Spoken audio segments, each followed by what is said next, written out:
संत रामपाल जी महाराज एक ऐसे महान संत जिन्होंने अपनी सतभक्ति, तत्व ज्ञान, करुणा और सेवा के बल पर समाज में नई मिसाल कायम की है।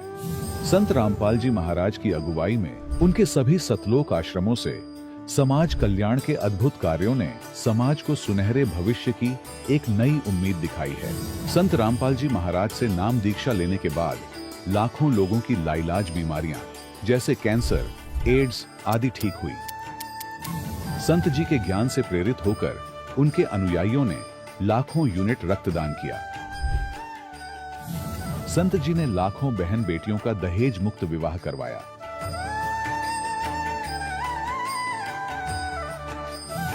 संत जी ने लाखों लोगों का नशा छुड़वाया, करोड़ों उजड़े परिवार बसे। संत जी के आश्रमों में समागम के दौरान निःशुल्क नेत्र चिकित्सा, दंत चिकित्सा प्रदान की जाती है।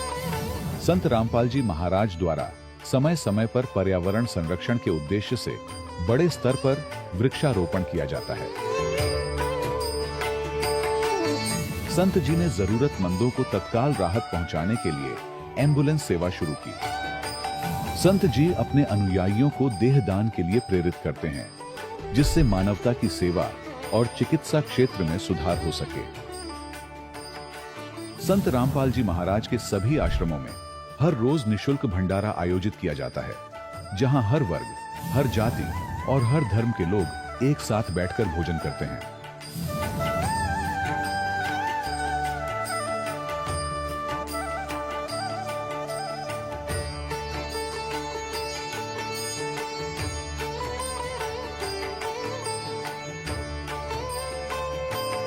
संत रामपाल जी महाराज के आश्रम में हजारों बुजुर्गों को सम्मान और प्यार के साथ जीवन जीने का अवसर मिलता है।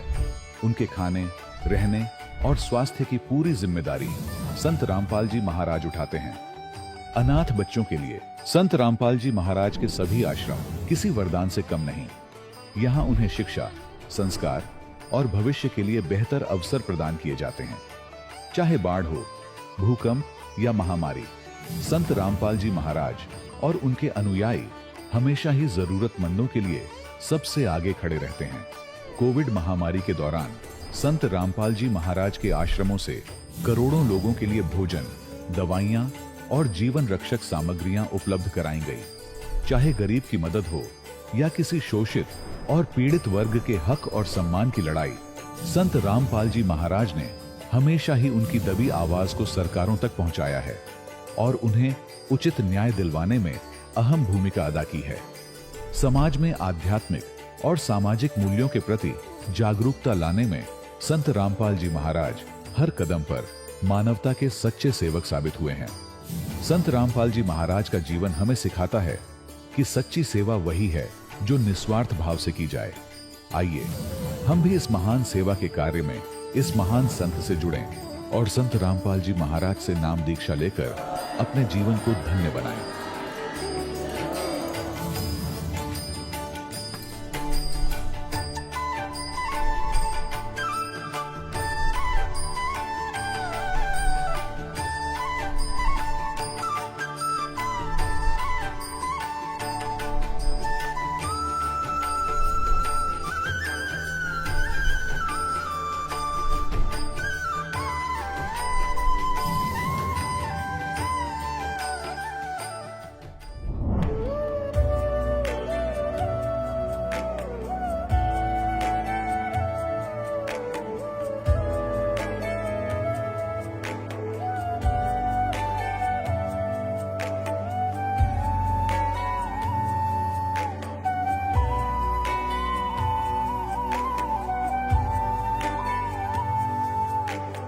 गीता अ18 के श्लोक नंबर 62 में भगवान स्वयं कह रहे हैं कि अर्जुन उस परमेश्वर की शरण में जा जिसकी कृपा से परम शांति व शाश्वत स्थान अर्थात सतलोक को प्राप्त होगा।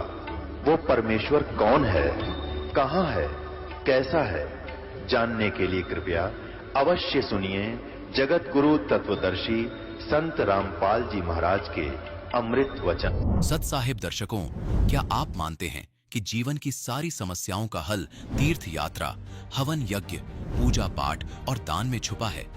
अगर हाँ, तो सोचिए, जो मनुष्य ये सभी क्रियाएं कर रहे हैं, वो दुखी क्यों है?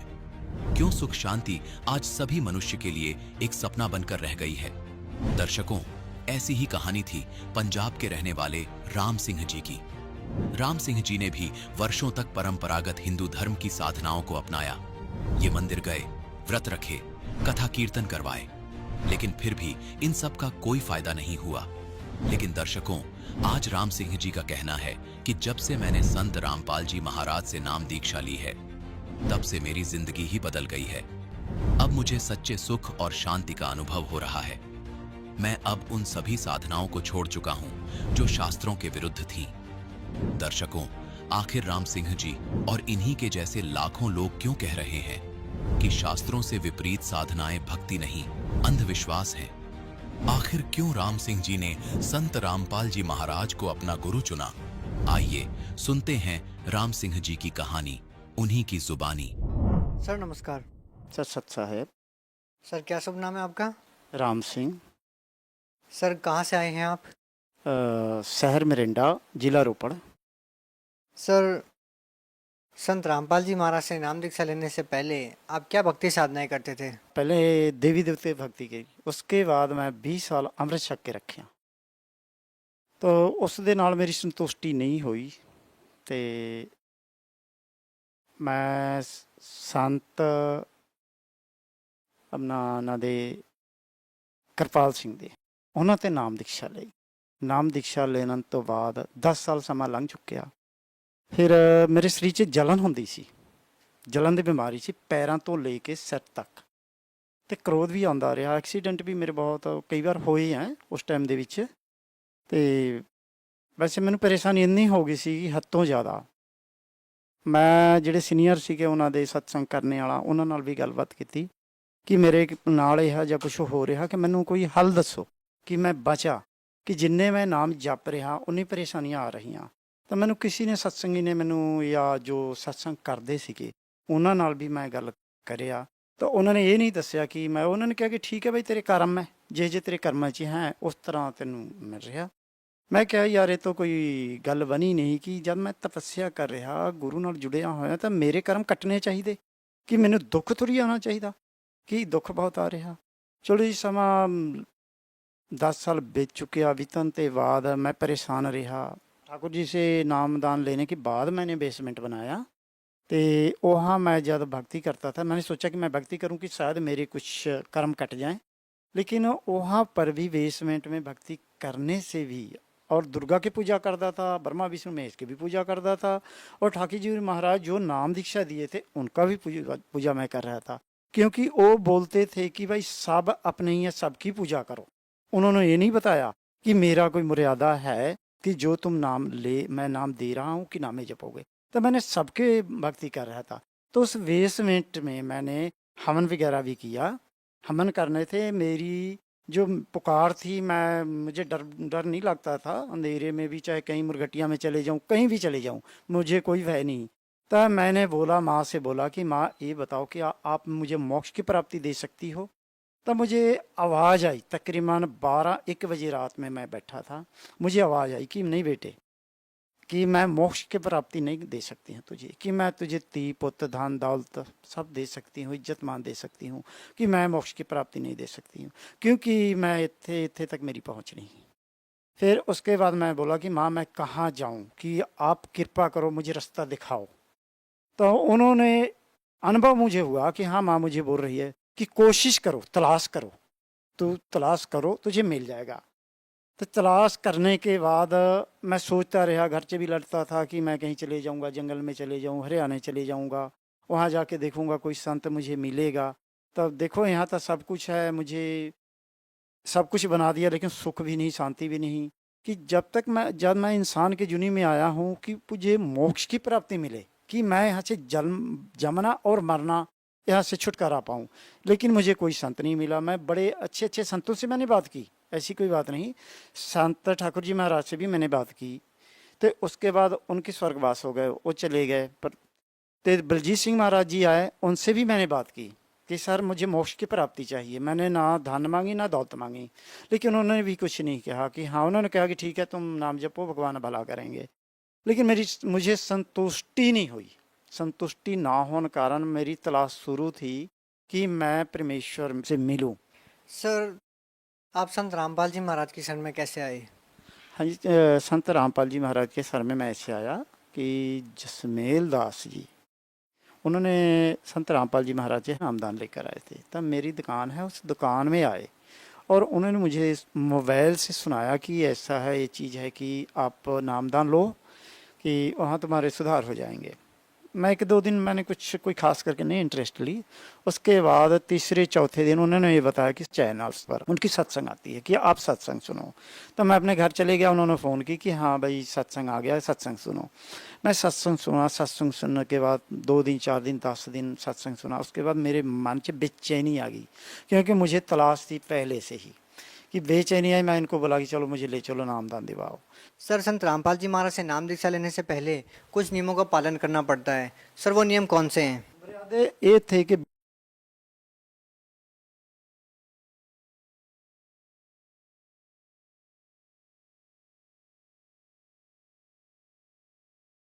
नहीं लेना, अपने किरत कमाई करना, अपने घर परिवार जो बच्चे हैं उनके जो जैसे दुनियावी चलाओ, और नाम भी जपो, काम भी करो, और किसी के साथ ठगी नहीं करना।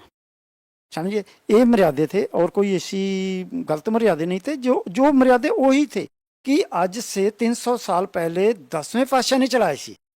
10वें पातशाह ने यही मर्यादे चलाए थे कि अगर आप सिख बनोगे, खालसा बनोगे, तो आपको पराई दौलत, औरत, दान दहेज, ठगी ठोरी सब छोड़ना पड़ेगा, तब आप मेरा सिख बनोगे।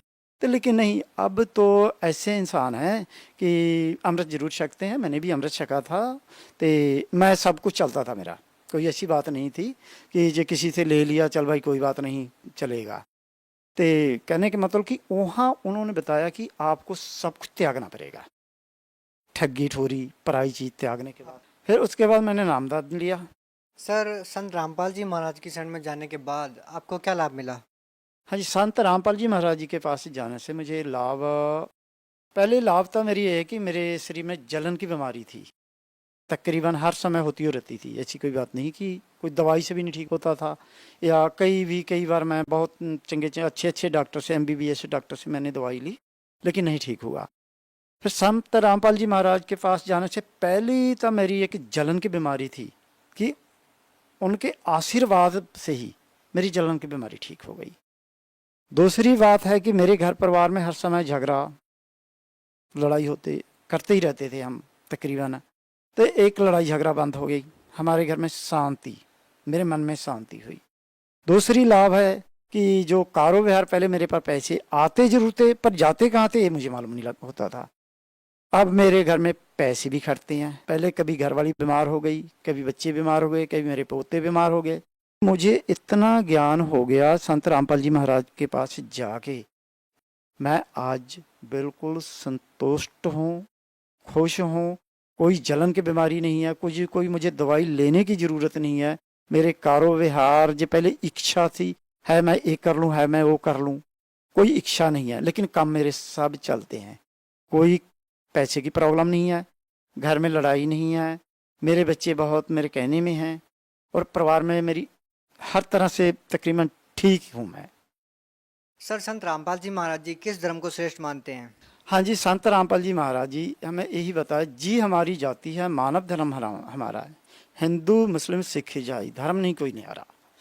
समझिए कि मेरे गुरु जी है कि धर्म प्रति कोई ऐसी बात नहीं करते, कि वो सब ये कहते हैं कि बच्चे हैं हमारे, सब मेरे बच्चे हैं, कि चाहे हिंदू है, चाहे मुस्लिम है, सिख है, चाहे ईसाई, उनके लिए कोई धर्म नहीं है, एक कोई है, सब इंसान। इस करके मेरे गुरु जी के सोचने के अनुसार वही मैं सोचता हूँ कि मैं भी यही सोचता हूँ कि मैं घूमता फिरता हूँ, कारोबार मेरा पेपर का है, मैं हर एक इंसान से संपर्क है मेरा, मेरी भी सोच भी ऐसे ही होगी। जो मेरे गुरु जी ने मुझे बचाया उसका प्रभाव मेरे ऊपर भी है। मैं भी धर्म नहीं मानता हूँ, क्योंकि मैं इंसान हूँ, जैसे गुरु जी मुझे समझाते हैं, सिखाते हैं, उसी तरह से मैं भी चलता हूँ। सर, कुछ लोगों का कहना है कि संत रामपाल जी महाराज अन्य धर्म गुरुओं की निंदा करते हैं। संत रामपाल जी महाराज अपने सत्संग प्रवचनों में अन्य धर्मगुरुओं के ऊपर कटाक्ष करते रहते हैं। सर, क्या संत रामपाल जी महाराज अन्य धर्मगुरुओं की निंदा करते हैं? संत रामपाल जी महाराज मेरे किसी धर्म गुरु के निंदा नहीं करते। वो ये कहते हैं कि अगर आपको मालूम नहीं है, ये भी नहीं कहते कि आपको ज्ञान नहीं है, वो ये कहते हैं कि आप नहीं पढ़े शास्त्र को तो आप शास्त्र पढ़ो, कि मेरे पास ज्ञान गंगा किताब है, ठीक है, आप पढ़ लो, पढ़ के अपने ग्रंथ मिलाओ, मिलाने के बाद ठीक है मेरे पास आओ, आम चर्चा कर लो, बैठो। बड़े प्यार सत्कार से बुलाते हैं, निमंत्रण देते हैं कि आप आओ मेरे पास बैठ के बातचीत करो। अगर ठीक है तो आओ मेरे साथ जुड़ के, जितने भी आत्मा हैं सबको तलाश है परमेश्वर की, आप इसको भरमाओ मत, इसको तबाह मत करो, इसको लाइन। ठीक है, मैं ये नहीं कह रहा हूँ कि मैं परमेश्वर हूँ, लेकिन ज्ञान देखो, जो शास्त्र में लिखा हुआ उसको मानो। आप मुझे भी मत पूछो कि मैं क्या हूँ, आप शास्त्र चार वेद हैं, चारों वेद में पढ़ो और देखो, उसके अनुसार ज्ञान दो। और मेरे पास ठीक है, मेरे पास आके जैसे भी है विचार करो, जो भी है, कि जो मेरे गुरुजी हैं किसी को भरमाते नहीं, किसी की निंदा नहीं करते हैं। वो तो एक गंदे नाले से गिरे हुए इंसान को निकाल के ना अच्छे स्वस्थ पानी में और परमेश्वर के साथ जोड़ना चाहते हैं।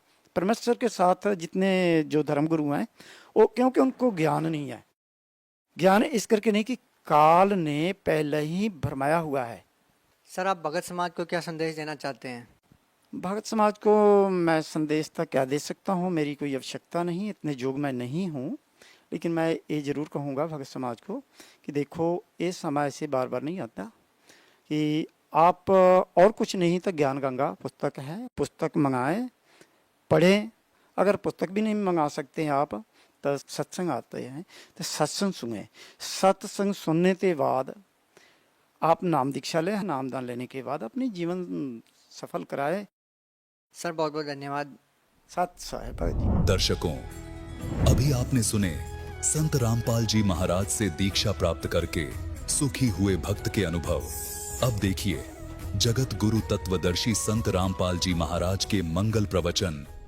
पुण्यात्मा, जो व्यक्ति इतना दुखी था वो सुखी हो जाए, और उसको जो ये दास ज्ञान दे रहा है, यही ज्ञान परमात्मा पहले दिया करते। उन्हीं परमेश्वर कबीर जी का दिया हुआ ज्ञान दास तो एक एज ए टेप रिकॉर्डर आपको सुना रहा, दिया हुआ ज्ञान उसी मालिक का है, जो चौथे युग से देते हुए आ रहे थे। तो वो पहले अगर सुखी व्यक्ति इन बातों को सुनता है, उठ कर चल पड़े न, वैसे बक रहा है, आज तक कभी सुना नहीं। तो पहले परमात्मा वो सिलेक्ट करिए मालिक ने जो दुखी थे, और फिर दुखी व्यक्ति सुखी हो गया, वो कहाँ जाओ तो सारी सुनेगा और सारी सच्ची लगेंगी उसको, क्योंकि वो तो दुख से उभरा है। तो यार सच्ची तो ये है ही है, हमें उस अज्ञान के कारण ये नहीं अच्छी लग रही थी। तो ऐसे जब वो बातें कर रहे होते हैं तो एक आधा कपड़ा उस झालों में बह जाता था, उनको पता नहीं लगता। जब वो जाकर धोकर सुखा देते उनके कपड़े, तो वो फिर उठाते अपने अपने कपड़े। कोई कहता जी मेरा तो धोती नहीं मिली, कोई कहता मेरा कुर्ता गुम हो गया। वो कहते भाई हम तो जितने ले गए थे उतने ले आए हैं, हमें तो मालूम नहीं। इसी प्रकार बर्तनों में भी कोई एक आध बर्तन, किसी की गिलास, किसी की थाली प्रतिदिन गुम हो जाती थी। और फिर उन्होंने उनसे प्रार्थना की, भाई देखो मुश्किल से तो हम एक गिलास लाए थे इतनी दूर से, कहाँ कैसे लाएंगे, भाई इससे अच्छा तो तुम ऐसा करो, हमारी सेवा मत करो, हम खुद कर लेंगे, हमें तो बहुत अभाव हो गया इन वस्तुओं का, अब कहाँ से लाए जा करके। तो वो कहने लगे भाई आगे ध्यान रखेंगे, हम बहुत ध्यान रखेंगे। तो अन्य जो और सेवादार होते थे वो बताते थे कि ये भोले भाले व्यक्ति हैं, उन कपड़ों को बर्तनों को भिगोकर पानी में बैठ जाते एक तरफ, भगवान की चर्चा करते रहते हैं, इनको पता ही नहीं लगता वो पानी में बह जाते हैं। कहने का भाव ये शिकायत गुरु जी के पास पहुंच गई, मुनिंदर जी के पास। अब उनको चिंता होगी कि महाराज जी के पास बात गई और अब ये हमारी सेवा छीन लेंगे। अब सेवा छीननी गई तो भगवान रुष्ट हुए हमारे से, गुरु जी रुष्ट हो गए तो हम पर तापत्तियां फिर आ जाएंगी। वो इस भय से करबद्ध होकर के वहां गए, गुरु जी ने बुलाए। परमात्मा ने कहा बेटा ये बहुत परेशान हो गए हैं, आपकी नीयत अच्छी है सेवा करने की, लेकिन इनको प्रॉब्लम घनी हो जाती है। तुम सेवा रहने दो बेटा, कोई और सेवा कर लो। वो चरणों में गिर गए, बुरी तरह रोने लग गए, हे परमात्मा हमारी सेवा ना छीनो, हे भगवान आगे हम बहुत ध्यान रखेंगे। तो भगत कहते जी इनने कई बार कह लिए बात, तो ये फिर जाते भूल जाते, इनके बस की बात नहीं। अब परमात्मा ने देखा कि इनकी श्रद्धा टूट है, इनका दिल टूट जाएगा, ये महा दुखी हो जाएंगे। तो परमात्मा कबीर मुनिंदर जी ने, परमेश्वर जी ने आशीर्वाद दे दिया, बेटा आज से तुम्हारे हाथों से कोई वस्तु जल में डूबे नहीं की, वो वहीं जहां रखोगे वहीं रहेगी, इधर टस समस्या नहीं होगी, तुम नहीं छेड़ोगे इतना। अब इस वर्क को पाकर वो बड़े खुशी हुए, जाकर देखा वो कपड़े धर दिए, भिगो दिए, जहां रखे थे वही रहे। थाली बेले काशी के होते थे वो रख दिए, काशी तो वैसे डूब जाती है, काशी भर के पानी तो बेला, और उस पर दरिया पर रख देते थे, जो का तो रहता था। फिर एक आध कहने लगा पत्थर तो उठा कर रख के देख लो, वो एक आधी कंकर पत्थर उठा कर रखे, वो जहां रख दिया उस जल के ऊपर एज इट इज सथी रहने लगे। तो ये उन भक्तों की तो प्रॉब्लम हल होगी जिनके बर्तन और कपड़े गुम होया करते। तो इस प्रकार नल और नील को ये आशीर्वाद परमेश्वर मुनिंदर जी द्वारा दिया गया था।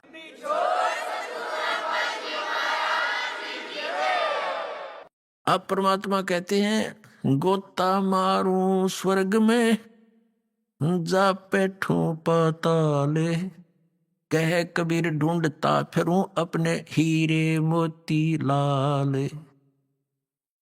एक श्रीलंका के अंदर एक चंद्र विजय नाम का भाट रहता था। वो कुल टोटल 16 सदस्य थे उसके घर में, पुत्र वधू पुत्र पुत्रियां सब मिलकर 16 सदस्य थे। अपने आत्माओं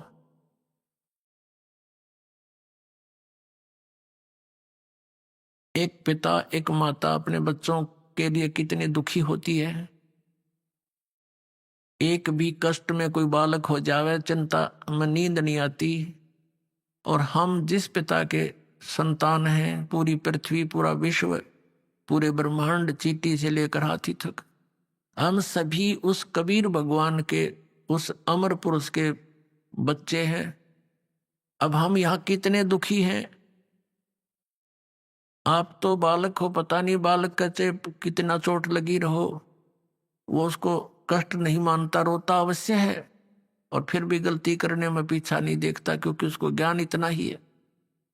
तो वो परमात्मा कितना दयालु है। अपनी प्यारी आत्माओं को शरण में लेने के लिए उस चंद्र विजय भाट के घर से थोड़ी सी दूर पर रास्ते में जिधर वो सुबह सुबह फ्रेश होने के लिए जाता था, वहां एक पेड़ के नीचे बैठ गए भगवान। एक साधु रूप बनाकर बैठ गए, ऋषि रूप में थे ही, रहते ही थे।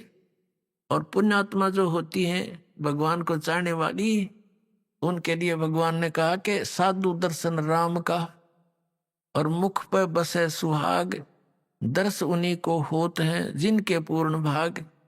कबीरा दर्शन संत के परमात्मा आवे याद, और लेखे में वाहे घड़ी बाकी का समय बाद व्यर्थ। अब संत ऋषि के दर्शन हुए, चंद्र विजय भाट ने प्रणाम किया, हे महाराज बड़ा सौभाग्य, आज मेरा सुबह सुबह महात्मा के दर्शन हुए। हे भगवान, तो प्रणाम करके पहले तो चला गया, घूम फिर के आया, आते समय कहने लगा भगवान दास की कुटिया यहीं पर है, दर्शन दो दाता। अब वो तो गए इसीलिए थे, करे करावे साइया मन में लहर उठा, दादू से दरजीव के आप बगल हो जा। परमात्मा बोले भाई चलो आगे घर पे। वहां कुछ देर डिस्कस हुआ, उनके आपस में चर्चा हुई। परमात्मा से ज्ञान सुना उसने, कि कहा जी भगवान को चर्चा सुनाओ। तो परमात्मा ने सारी कथा कहानी का सृष्टि रचना सुनाई, काफी ज्ञान दिया। तो वो बड़े प्रभावित हुआ, कहने लगा भगवान दास की कुटिया यहीं पर है, वहां चलिए, और वहां पर आपके और भी बच्चे हैं, वह भी आपके ज्ञान का लाभ उठाएंगे। परमात्मा तो गए उसी उद्देश्य थे, घर चले गए, आसन दिया, अलग से बिठाया मालिक को, सोच कपड़े बिछा के, और फिर सत्संग सुनाया। अब उस समय तो केवल एक व्यक्ति ने नाम लिया, चंद्र विजय ने। बाकी इस परिवार कहने लगा नहीं, हमें अच्छा नहीं लगता इनकी ये बातें, ये तो शंकर भगवान से भी ऊपर बताते हैं। क्योंकि श्रीलंका का राजा रावण जो है भगवान शंकर से अतिरिक्त किसी की पूजा ना करता था, तो उसको देखा देखी पूरा श्रीलंका भी शिव का ही पुजारी हो गया था। तो इस बात को उनको पहले स्वीकार नहीं हुआ। फिर वो चले गए भगवान वहां से। पीछे से उस चंद्र विजय भाट ने अपने पूरे परिवार को बैठा बैठा के बहुत अच्छी तरह समझाया, तो उन सब का मन बन गया। तो परमात्मा फिर वहां पहुंच गए। अब उन सभी पूरे परिवार ने नाम ले लिया। और जो मालिक ज्ञान सुनाया करता था, ये तो ज्ञान ऐसा है प्रत्येक व्यक्ति चाहता मैं सबको सुना दूं, भाई को, बहन को, रिश्तेदार को, ऐसा अनमोल ज्ञान कि देखा ना सुना। अपने आत्मा वो चंद्र विजय भाट जो था वो रावण के पास जाता था, उसको चुटकुले चटकुले सुना के उनकी महिमा मुहिमा गा के, और ये भाट लोग उनका एक मनोरंजन कराया करते थे। और उधर से उसकी पत्नी जो थी, वो करमवती नाम था उसका, वो जाती थी रावण की पत्नी मंदोदरी के पास, वो उसको चुटकुले सुनाती थी अच्छे बुंडे। इस मन की आदत है, ये राम की कथा कम और काम की कथा ज्यादा सुनना चाहता है, सेक्स की। तो पहले तो वो बकवाद सुनाया करती थी, पता नहीं के मंदोदरी भी हंसा करती, दांदरे काटा करती हैं चुटकुले सुन सुन के। तो फिर जब उस करमवती को, चंद्र विजय भाट की पत्नी को, उस बेटी बहन को मालिक का ज्ञान हुआ, सब बकवाद छूट गई। कहते हैं भवन चतुर्दश ढूंढियो परम स्नेही साथ, जिन मिलते सुख उपजय मिटते कोट उपहाद। ये बकवाद मिट जाती है सारी जीव की। तो वहां अब वो करमवती पहले तो बकवाद सुनाया करती, फिर मंदोदरी ने जब टाइम होता उसको बैठा लेती कि महारानी हमारे घर पे महाराज आते हैं हमारे गुरुजी, उन्हें बहुत अच्छा ज्ञान सुनाया है, आपकी आज्ञा हो तो सुनाऊं कथा। सुनाओ। मंदोदरी भगवान को चाहने वाली थी, तो वो मंदोदरी को जो कथाएं सुनाई परमात्मा से सुने हुए ज्ञान की, मंदोदरी कहने लगी कि करमवती तू तो बड़ी मुंह फाड़ थी, तेरी इस पात्र में नरा गोबर भरा था, गंध उगला करती थी, ये अमृत किसने डाल दिया? तू ये ऐसी ऐसी बातें कहाँ से सुने आई, तू मैंने कदे देखी ना सुनी। तो उसने बताया कि हमारे गुरुजी आते हैं, उन्होंने हमें ये ज्ञान दिया मंदोदरी। तो मंदोदरी बहुत प्रभावित हुई कि इसे संत के, ऋषि के दर्शन करने चाहिए। उसने कहा मंदोदरी इब कह तेरे गुरुजी आओ ना, तो मेरे पास बुला के लाइए। अब परमात्मा फिर गए तो चंद्र विजय की पत्नी ने कहा प्रभु हमारी रानी आपको याद करती है, मैंने आपके द्वारा सुना हुआ ज्ञान उनको सुनाया, बड़ी प्रभावित हुई। और उन्होंने कहा कि अपने गुरुजी को यहाँ बुला के लाना। परमात्मा ने कहा बेटा हम किसी राजा के घर नहीं जाते, उनको गरज पड़े तो यहाँ आ जाएगी, साधु संत नहीं जाया करते किसी राजा या किसी व्यक्ति, ऐसे व्यक्ति के घर, जब तक वो हमारे विचारों से परिचित नहीं होते। अब वो कर्मवती फंस गई धर्म संकट में कि यदि मेरे गुरुजी नहीं गए तो वह मैंने सजा दिवा दे मनमाना मंदोदरी। परमात्मा अंतर्यामी जान गए। अब बेटी तो बहुत दुखी होगी। उसने कहा बेटा ऐसे कहना उसको कि देखो ऋषि महर्षियों को, संतों को बाई ऑर्डर नहीं बुलाया करते, अब बाई ऑर्डर बुलाने से वो आ भी गए और रजा नहीं बख्शेंगे तो लाभ क्या होगा? तो साधु संतों के पास जाने से बहुत लाभ होता है, स्वयं जाना चाहिए। तो मंदोदरी को जाकर के उसने कहा रानी मैंने अर्ज करी थी गुरुदेव से, उन्होंने मना कर दिया आपके यहाँ आने से, और कहा कि देखो साधु संतों को आदेश से नहीं बुलाना चाहिए, उनके चरणों में जाना चाहिए, लाभ उठाना है। और यदि बाई ऑर्डर बुला भी लिया तो लाभ नहीं देंगे। मंदोदरी कहने लगी बहन ठीक है मैं चलती हूँ, अब के तेरे गुरुजी आओ तो मुझे मिलाना। परमात्मा फिर गए।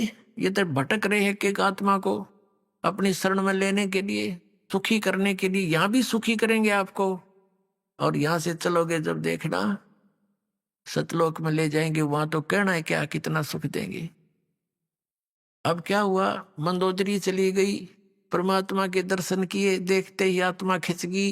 पुण्यात्मा थी, पिछली संस्कारी थी, परमात्मा की बच्ची, बहुत ज्यादा प्रभावित हुई मालिक के वचनों से और कहा परमेश्वर मुझे नाम दे दो। परमात्मा ने दीक्षा दे दी। अब मंदोदरी ने जो ज्ञान सुना था उसने चाहा कि अपने पति को समझा दूं, जो नरे बकरे खावे, नरे झोटे खावे, मांस खावे, दारू पीवे और भगत कवावे ब्राह्मण, इसने तो कर्म बिगाड़ दिए। क्यों? ज्ञान से ज्ञान हुआ, भगवान के तत्व ज्ञान से। तो मंदोदरी ने चेष्टा की समझाने की अपने पति रावण को कि आप जो साधना कर रहे हो ये तमोगुण भगवान शिव हैं, ये पूर्ण परमात्मा नहीं है।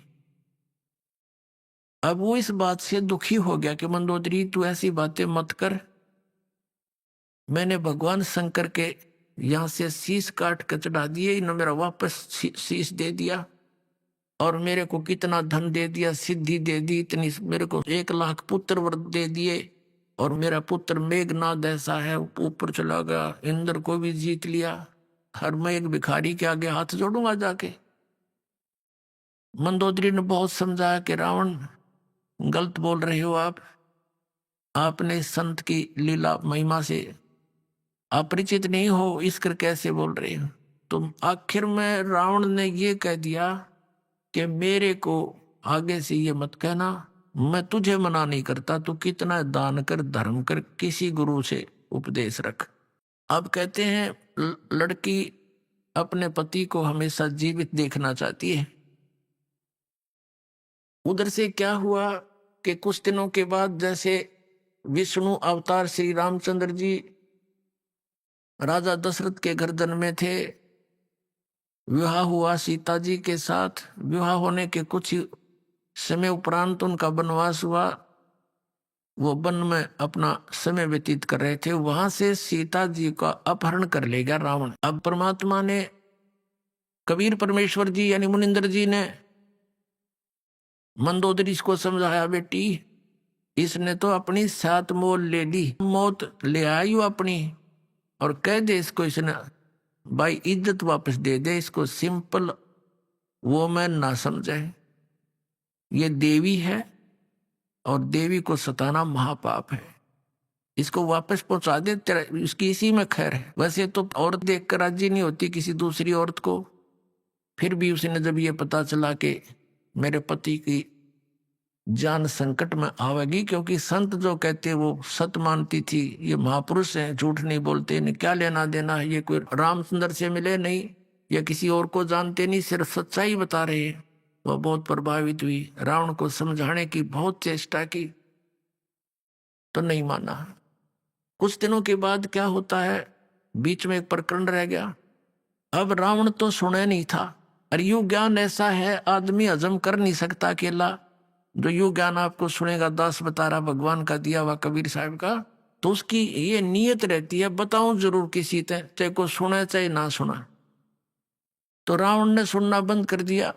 उसका देवर था विभीषण, मंदोदरी उसको लगी समझाने। तो वो पहले तो दोनों भाई बैठे थे, रावण को समझावा थी, रावण नहीं माना तो विभीषण कहने लगा, मन मुझे बता तू ये बात, मन तो बहुत अच्छी लगे, ये आपकी पहली बार सुन रहा हूं लेकिन फिर भी हृदय समाती है। तो मंदोदरी ने उनको खूब समझाया, फिर कहा कि फिर अब क्या बने कि दीक्षा ले, अब नाम ले गुरु जी से, कि चल नाम दिलवा मेरे को। मंदोदरी अपने देवर को लेगी और नाम दिलवाया परमात्मा से। अब उस ज्ञान से वो विभीषण भी परिपूर्ण हो गया। अब क्या होता है, रावण नहीं मान रहा था सीता को लौटाने का, लौटाने को नहीं राजी हो रहा था।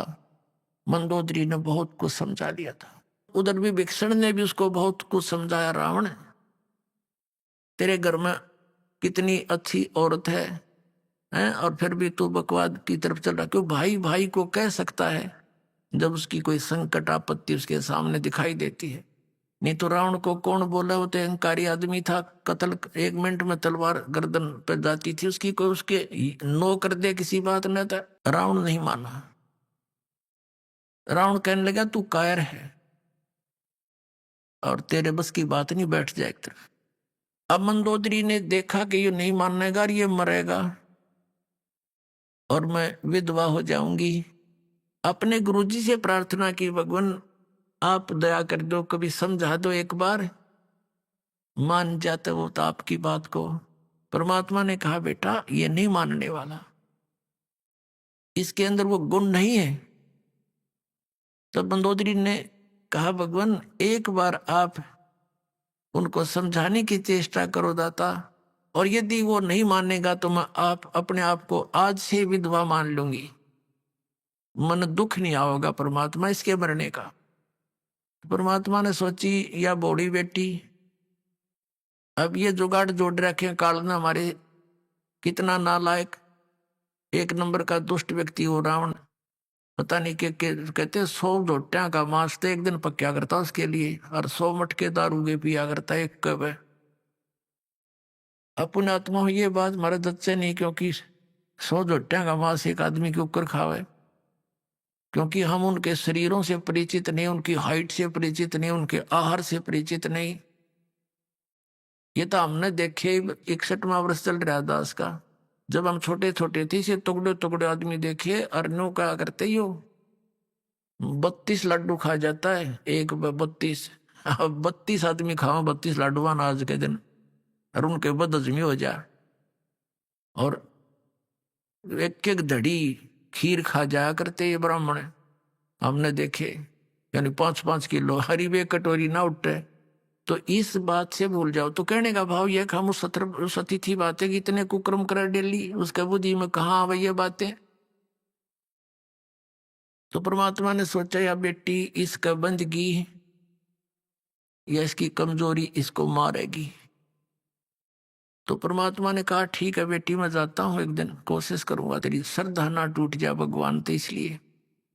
अब रावण की सभा लगी हुई थी और बाहर पहरेदारों को उस जिस समय उसकी मीटिंग होती थी सतर्क यानी स्ट्रिक्ट ऑर्डर होता था कि बाहर से चिड़िया भी नहीं आ जाए अंदर। उस समय परमात्मा वहां जाकर प्रकट हो गए, पहरेदारों के पास खड़े हुए, कहा भी राजा को संदेशा दो कि एक ऋषि मुनिंदर आए हैं, वो आपसे मिलना चाहते हैं, कुछ आपको शिक्षा देना चाहते। अब वो कहने लगे पहरेदार महाराज जी हमें बख्शो, इधर आज कोई जा नहीं सकता, अंदर का आदेश बाहर जा सकता है, बाहर का आदेश भी हम अंदर देने नहीं जा सकते, हमारा राजा बहुत खतरनाक है, गर्दन काट देगा। परमात्मा वहां से अंतर ध्यान हुए, जहां रावण बैठा था ऊंची स्टेज पे और नीचे उनके बैठे थे सपसलार कुर्सियों पे, उसके थोड़ी सी दूरी पर अंदर जाता हुआ देखा। ऋषि देखकर वो एकदम चकित हुआ कि ये व्यक्ति अंदर कैसे आ गया, हमारी गुप्त मीटिंग चल रही थी। तो उसने आव देखा ना ताव देखा,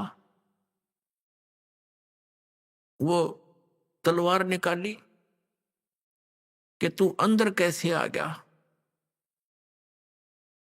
अब उसने क्रोध में 70 वार किए थे तलवार के परमात्मा को काटने के लिए, और कबीर परमेश्वर अर्थात मुनिंदर जी के हाथ में एक सीख थी झाड़ू की। ये झाड़ू होता उसकी सीख एक ले रखी थी दाता ने, और जब वो तलवार मारे तो वह सीख डाले थे, वो सीख के ऐसे लगे थी वह तलवार उसकी जैसे लोहे के खंभे के लग गया, कट्टा कट हुआ।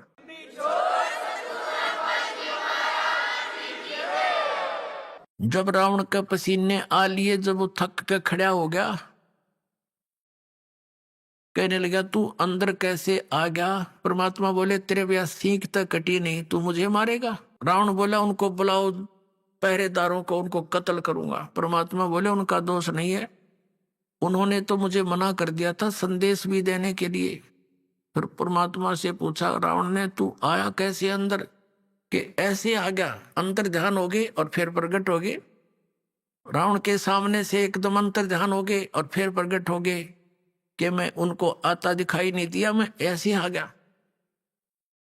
अब वो दुष्ट आत्मा फिर भी ना समझाइयो कौन है तेरे सामने, कहने लगा तू आया किस लिए है, बता तेरी बात क्या है। तो परमात्मा ने कहा कि रावण, तेरा जो है अंतिम समय आ लिया है, और मेरे आदेश का पालन करके जब तू इस लड़की को वापस दे देगा, सीता को, इस देवी को, तो तेरी जीवन को मैं बदल दूंगा, इन बुराइयां तेने छोड़नी पड़ेंगी। वो कहने लगा, तेरे जैसे शिक्षक मेरे पास बहुत आ लिए, मैं शिक्षा बिना नहीं हूं, मैं खुद ब्राह्मण हूं, विद्वान पुरुष हूं, और तू एक भिखारी ऋषि, मुझे क्या शिक्षा देता, मैं तेरी बात न मानू कौन।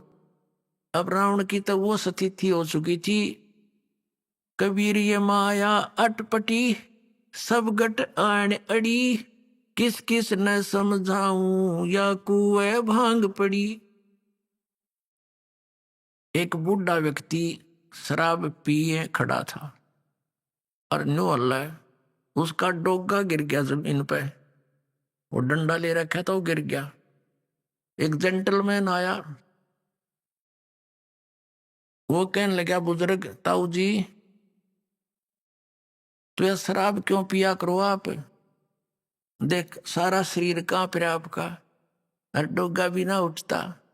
न्यू बोला, रे डोगा दे दे। तो वो कहने लगा, शराब ना पिया करे। नो बोला, रे शिक्षा बिना ना रह रहा, तेने देना होता दे डोगा, ना जा तू अपना काम कर।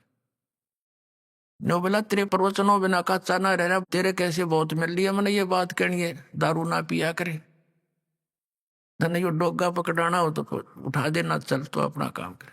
तो रावण ने तो भाई इतनी पी रखी थी इस काल की भांग। परमात्मा से कहा कि तेरी बात मानू ना कति, तू जा चाहे मत जा, क्यों देख लिया मारे तो मरता ना, सारे कुकर्म करके देख लिए, और फिर भी नू ना मना, ये कौन है। तो परमात्मा कहते हैं, आपको इस काल ने अंधा कर दिया, इस झूठे सुख को सुख है ये मान रहा मनमोद, ये सकल जबीना काल का कुछ मुख में कुछ गोद। और उस मीटिंग में विभीषण भी उपस्थित था। परमात्मा आगे वहां से चले गए। शाम के समय विभीषण घर पे आया, अपनी भाभी से कहा कि आज तो गुरुजी को मार दिया होता भाई ने। तो मंदोदरी कहने लगी, ये इस संकट में मैंने ही गुरुदेव को डाल दिया नालायक ने, और मेरी प्रार्थना पर ही वहां गए हैं। क्या हुआ, कैसे ऐसे एकदम कितने क्रोधित हो गए, स्टेज से कूद कर स्वयं तलवार मारने लगे। गुरुजी के हाथ में एक सीख थी, वह सीख भी ना कटी। जब थक के बैठ गया, परमात्मा ने कुछ कहना चाहा, माना नहीं, तो भगवान वहां से आ गए। अपने आत्माओं, जो हमारा पिता है उसकी तो मैं खबर भी नहीं, जो हमारे लिए दुख पा रहा है, भटक रहा है, एक एक प्राणी को समझाने के लिए, ज्ञान देने के लिए, अपनी शरण में लेकर यहां भी सुखी करने के लिए, और हम उनको पूज रहे हैं जो हमें ना सुख दे सकते ना दुख दे सकते। क्योंकि देवता है ये ब्रह्मा विष्णु महेश, ये हमारे प्रारब्ध को परिवर्तित भी नहीं कर सकते, और ये दुख दे नहीं सकते क्योंकि ये देवता है, अच्छी आत्माएं हैं। तो हम इनको पूज रहे थे। तो पुण्यात्माओं, मंदोदरी करने लगी गुरुदेव के पास, जब परमात्मा से मिलने गई और कहा, भगवान क्षमा करना मुझ दासी को, मेरे कारण आपने बहुत ऊंच नीच सुनना पड़ा दाता। मेरा पति का मुंह था, वो मुझे सता रहा था। अब दाता वो बेसिक मर गया, मेरी ओर से आज मर लिया, वो मरियो से जिंता रहियो, दाता अपने चरणों से दूर ना करना अपनी बच्ची को। तो परमात्मा, ठीक है बेटा, कहा तू भक्ति कर, या कोई किसी का ना है, आजकल मृत्यु हो जा, कौन किसका ठेकेदार है पता नहीं, इसका जन्म की तो होगा, तेरा कहाँ होगा। ठीक है, जब तक आपका संयोग है एक नेक नीति से निभाओ, परमात्मा से डर कर रहो। जो जिसका भूमिका है, पति की है पति वाला रोल करे, पत्नी का है पत्नी वाला करे, बेटे का है बेटे वाली भूमिका ठीक निभानी चाहिए, तभी आप सुपात्र कहलाओगे, नहीं तो आप फेल हो जाओ। अब क्या हुआ, उधर से रावण को संदेश मिले, लेकिन रावण नहीं माना। श्री रामचंद्र जी के संदेश वाहक दूत वहां गए, श्री अंगद जी, श्री हनुमान जी आदि आदि, लेकिन वो नहीं माना। कहने का भाव ये है कि युद्ध की तैयारी होगी। अब युद्ध करने के लिए समुद्र से सेना पार करनी समस्या आ गई। अब समुद्र के ऊपर का जावें कैसे? तो कहते हैं, उनके इतिहास में लिखा है जीवनी में कि 3 दिन तक श्री रामचंद्र जी ने घुटनों जल में खड़ा होकर समुद्र के अंदर और प्रार्थना की थी कि हे जल्दी, हे समुद्र राज, मुझे रास्ता दे दे, मैं बहुत आपत्ति में हूँ, मेरी पत्नी को ऐसे ऐसे रावण ने उठा लिया है, सेना पार करनी है, उस राक्षस को मारना है और उस देवी को छुड़वाना है। लेकिन समुद्र नहीं माना। अंत में कहते श्री रामचंद्र जी ने लक्ष्मण से कहा कि मेरा अग्निबाण दे, लातों के भूत बातों से नहीं मानते। लक्ष्मण ने अग्निबाण दे दिया उठा के। रामचंद्र जी ने जो ही वो बाण साधा समुद्र को फूकने के लिए, उसमें लपटें निकलने लगी। उसी समय एक ब्राह्मण रूप बनाकर समुद्र प्रकट हो गया और कहा, भगवान यदि आप मुझे जला भी दोगे, आप फिर भी नहीं जा सकते, खंडर हो जाएगा, इसमें जाओगे क्यों करे, ये तो कुआं हो जाएगा जेरा, और ना जाने कितने जीव मरेंगे, आप पाप के भागी हो जाओगे। ऐसा काम करो भगवान, मेरी मर्यादा भी बनी रहे और आपका काम भी हो जा, सर्प भी मर जा, लाठी भी ना टूटे। तो श्री रामचंद्र जी ने कहा, वो बता क्या उपाय है फिर? कि आपकी सेना में नल और नील नाम के 2 सैनिक आपके भक्त हैं। क्योंकि उस समय आसपास के सारे ही भगत सारे इकट्ठे हो गए थे रामचंद्र जी के गेला। भाई इस आपत्ति आ गई और एक निकम्मा आदमी उसकी पत्नी ठा ले गया। उधर से शिवलोक से भी काफी गण आए थे, भगवान शिव ने भेजे थे, तो हम बहुत इकट्ठे हो गए थे। तो नल और नील को बुलाया गया। समुद्र ने यह बताया कि इनके गुरुजी के द्वारा दिया हुआ आशीर्वाद है और उनके आशीर्वाद से मेरे ऊपर ये कोई भी वस्तु रखते हैं वो डूबती नहीं, वहां से टस से मस नहीं होगी, वहीं रहेगी, तो मेरे ऊपर वजन नहीं बनेगा इसका। अब भगवान श्री रामचंद्र जी ने कहा, भी एक बार ट्राई दिखाओ तुम। अब उस दिन देखो हम न्यूम ऐसे मार खाते, पहले तो नल और नील 100 शुक्र मनाया करते अपने मुनिंद्र भगवान के, और उस दिन वो आंडी पाक गए। अभिमान हो गया उनको कि यदि आज हम गुरुजी को याद करेंगे, जंतर मंत्र प्रणाम करते हैं जैसे याद करने के लिए, तो ये न सोचेंगे उपस्थित जन ये कहीं और से शक्ति प्राप्त करते हैं, इनके अंदर कोई पावर नहीं। अब उन्होंने दोनों ने फटाफट उठाया एक एक पत्थर और रख दिया समुद्र पर, डूब गया। उनको भी अचंबा हुआ। उन्हें फिर दूसरा उठाया, वो भी डूब गया, तीसरा रखा, वो भी डूब गया। अब ये सोचने लगे, वो एक दूसरे के मुंह की तरफ देख रहे हैं और श्री रामचंद्र जी कहने लगे समुद्र से, वो जो ब्राह्मण रूप में उपस्थित था, मानो ये कहना चाह रहे हैं कि तू झूठ बोल रहा था।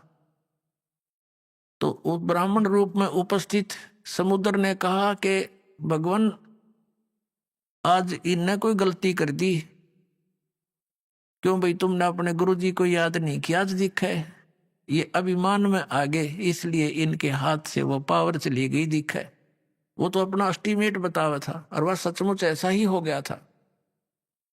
अब उन दोनों ने फिर अक्षमा याचना की, गुरुजी को याद किया, हे दाता दया करो, हमसे गलती होगी, माफ करो, हम तो पापी आत्मा हैं। वो डर गए न्यू कदे फिर वो आपत्ति फिर ना आ जा तुम्हारे पे, और तुमने कर दी गलती आज ज्यादा, अब मान बढ़ाई की भूख में।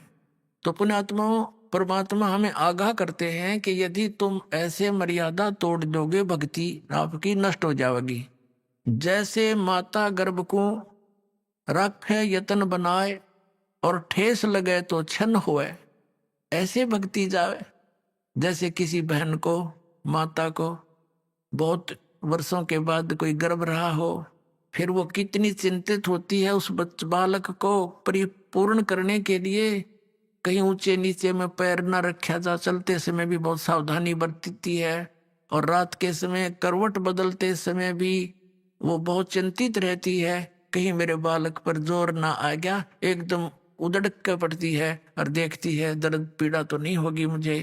तो कहते हैं जैसे माता गर्भ को राखे यतन बना, और ठेस लगे तो क्षीण होए, तेरी ऐसे भक्ति नसावे, तो उनकी भक्ति खत्म होगी। अब उन्होंने रोए पीटे याद किया भगवान को, वो तो मालिक ने करना ही था, क्योंकि श्री रामचंद्र विष्णु अवतार और श्री कृष्ण भी विष्णु अवतार, और विष्णु कौन, ये भी भगवान का बच्चा। आप जैसी आत्मा पुण्यकर्मी प्राणी पोस्ट ये मिल गई इसको। जैसे आप किसी का भाई मंत्री बन जाता है तो भाई ही उसका, वैसे वो कितनी पोस्ट पे बैठा है, तो ऐसे ही ये आपके ही भाई हैं, उस परमात्मा के ही बच्चे हैं। तो उनके दुख का निवारण भी वही परमात्मा कर सकता है, और कोई नहीं कर सकता। अभी आपने सुने संत रामपाल जी महाराज के मंगल प्रवचन।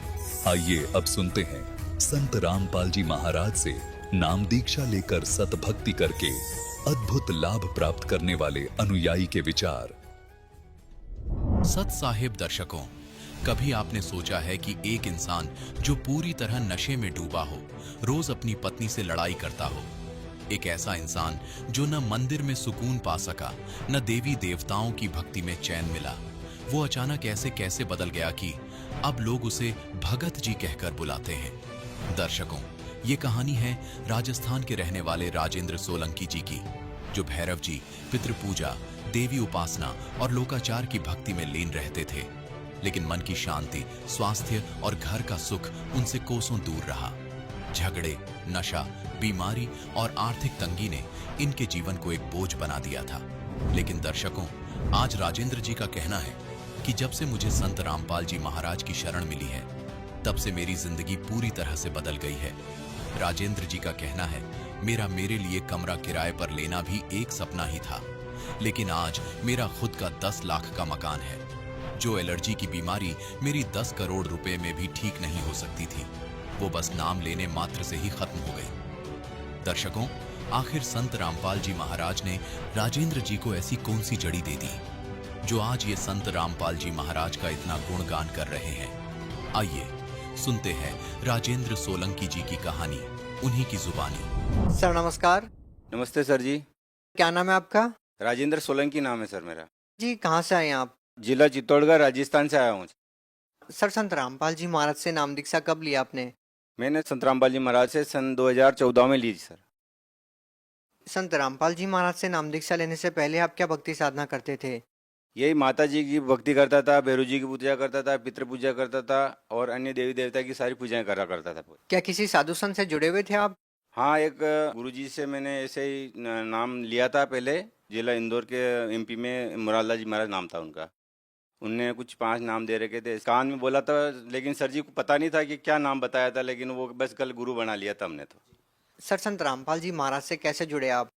मैं संत रामपाल जी महाराज से ऐसे जुड़ा कि मेरे एक बुआ का लड़का है, वो वहाँ परमात्मा से अपने संत रामपाल जी महाराज से वहाँ दीक्षा ले चुका था, और उसने बताया कि धरती पर संत रामपाल जी महाराज का ये अवतार पुरुष आए, बढ़िया अच्छे हैं और अपनी सारी बीमारियाँ ख़त्म कर देंगे, और तू वहाँ भी चल। तो मैं उनको बोला कि भाई जाके मैं नहीं आऊँगा, क्योंकि ये सब जहाँ देखो, जहाँ जिन सब ने अपने अपने डेरे लगा लिए हैं, जगह जगह देखो सब धर्म गुरु बन गए हैं, पता नहीं चलता कि धर्म गुरु कौन है, तो मेरे को नहीं आना वहाँ पे। तो उसने बोला कि नहीं, वो अच्छे हैं, एक बार तू चल तो सही। फिर मैं वह उनके कहने पर मैं अपनी धर्मपत्नी जो थी उनको मैंने भेजा। मेरे को उनको थोड़ा बहुत ज़्यादा मतलब ऐसे ही मतलब ज़्यादा चिल्लाना चोटना, घर में इतना गुस्सा करना, क्रोध करना, काल कलेश बहुत ज़्यादा रहता था। रात दिन हमारा दोनों का इतना झगड़ा हुआ करता था सर जी के, मतलब हद से ज़्यादा, मतलब हम दोनों मारा मुला पे तुले हुए रहते थे। लेकिन ये घर में रहते थे, फिर भी मैं इतना शराबी भी कि उससे मतलब पीटा करता था, जोर ज़्यादा झगड़ा हुआ था। मेरे को एक बार इसको ले जा, इसका दिमाग अगर सही हो जाएगा, ये थोड़ी ठंडी बोलेगी, अच्छी बोलेगी, तो मैं भी चलूँगा फिर रामपाल जी महाराज के। तो उसको मैंने मेरे घर वाले को उसको कहने पर 2 बार परमात्मा गए रामपाल जी महाराज के वहाँ, मैंने उनको भेज दिया।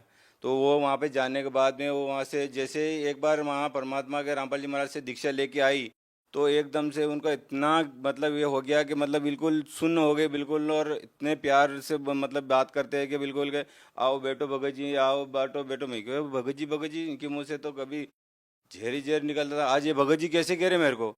तो मेरे को यार छुआ लगा, मेरे को यार गजब है। तो मेरे को भी थोड़ा मैं नीचे माता जी की सेवा करता था, वो ऊपर परमात्मा का फोटो लगा के वो नित्यम रमणी वगैरह सब उनका पूजा करते थे। मैं सुना करता था, मैं कि ये क्या चलाते हैं।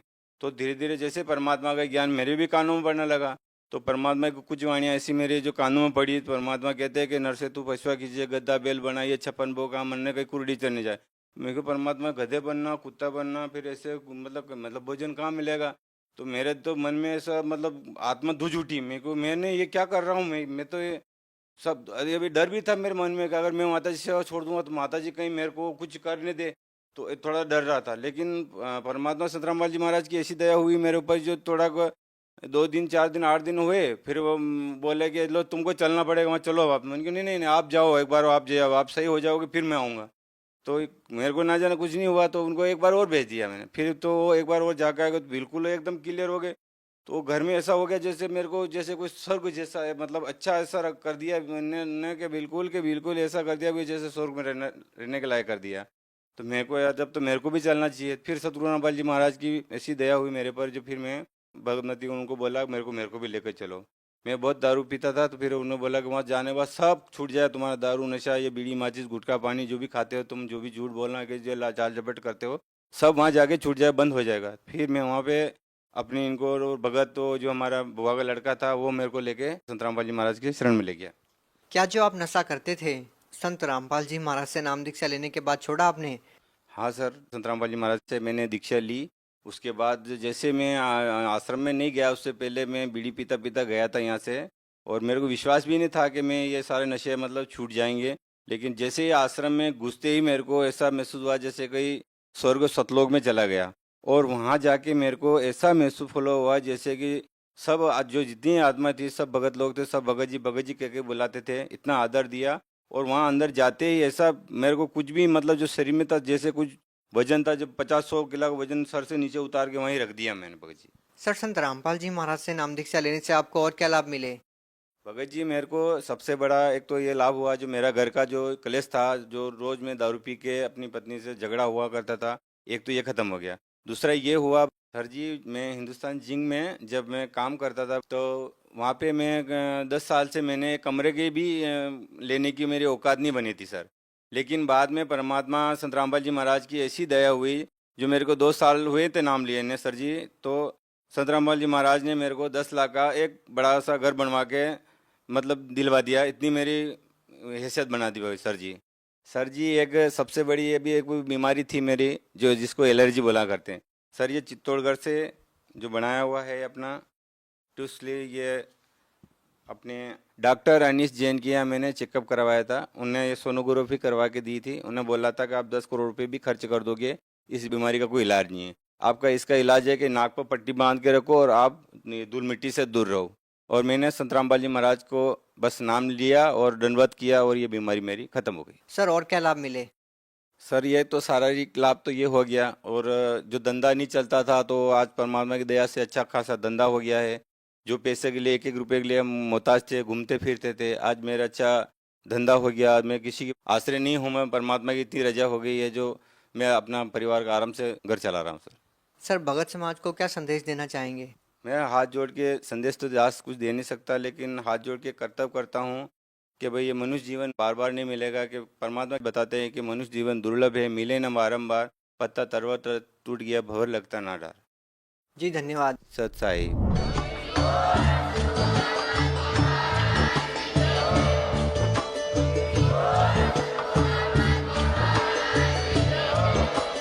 आप सुन रहे थे जगत गुरु तत्वदर्शी संत रामपाल जी महाराज जी के मंगल प्रवचन। अधिक जानकारी के लिए विजिट कीजिए हमारी वेबसाइट www.jagatgururampalji.org। संत रामपाल जी महाराज जी के शुभ आशीर्वाद से पूरे विश्व भर में 500 से भी ज्यादा नाम दीक्षा केंद्र हैं, जिन पर संत रामपाल जी महाराज जी द्वारा ऑनलाइन निशुल्क नाम दीक्षा दी जा रही है। अपने नजदीकी नाम दीक्षा केंद्र का पता करने के लिए संपर्क करें 8222880541।